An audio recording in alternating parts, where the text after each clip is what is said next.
పేరు హ్రీంకారి. నేను 5వ తరగతి చదువుతున్నాను. ఈరోజు నేను పొడుపు కథలు అడగబోతున్నాను. మొదటి ప్రశ్న.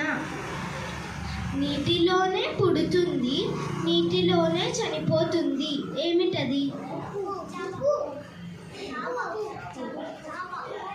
జవాబు ఉప్పు. నీటిలో కరుగుతుంది, మునుగుతుంది, తేలుతుంది. ఈ మూడు కలిపి తింటే ఎర్రగా అవుతుంది.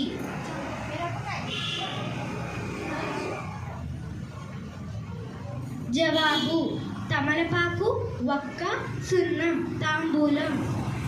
ఒక పండుకు 12 తొనలు, తొనకు 30 గింజలు. ఏమిటది?